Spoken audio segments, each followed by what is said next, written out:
Сәлем әскери дос. Достар, бүгінгі видеода біз сіздермен бірге 3 адамнан тұратын әскери отбасыны қарастыратын боламыз. Әскери отбасыны қарастырып отырған пәтерінің құны 20 миллион теңге, мысал барысы Нұр-Сұлтан қаласы 2020 жыл. Әскери баспана бағдарламасы бойынша несие алудың 2 жолы бар. Біріншісі 15% бастапқы жарнамен, пайыздық мөлшерлеме 8%. Екіншісі 50% бастапқы жарнамен, пайыздық мөлшерлеме 6%. Бастапқы жарнаға 15%-ын жинасаңыз, сізге өз кезегіңізді күтуге тура келеді. Әскери қызметкерлер бойынша кезек әр жылдың 1 қаңтарында жаңартылып отыратын болады. Егер сіз сол тізімге іліксеңіз, сізге міндетті түрде SMS хабарлама келеді.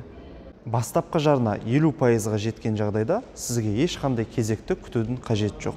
Әскери баспана бағдарламасы бойынша сіздер жаңа соғылған үйден немесе қолданыстағы пәтерді несиеге рәсімдесеңіздер болады. Әскери баспана бағдарлама бойынша несиелеу барысында отбасы мүшелеріне байланысты арнайы шектеулер бар.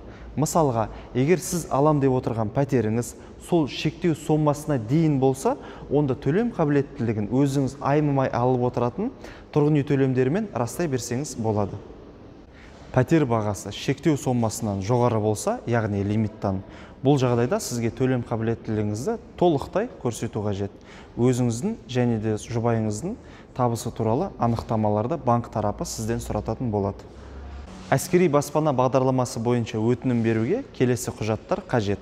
Біріншісі тұрғын үй төлемдері жайлы анықтама, екіншісі өзіңіздің соңғы 6 ай бойынша жалақыңыз жайлы анықтама. Арнайы шотта тұрған ақшаны банк депозитіне аударудың тиімділігі келесіде.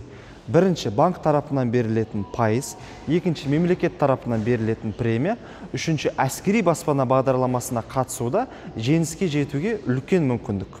Әскери қызметкер несие рәсімдегеннен кейін отбасында толықтырулар болса, яғни нәресте дүниеге келсе, жаңадан алынып отыратын тұрғын үй төлемдерін келесі мақсаттарға жұмсаса болады. Біріншісі, ол бағана алынған несие бойынша төлем төлеу, екіншісі банктегі салымға салу, үшінші жөндеу жұмыстарына аудару.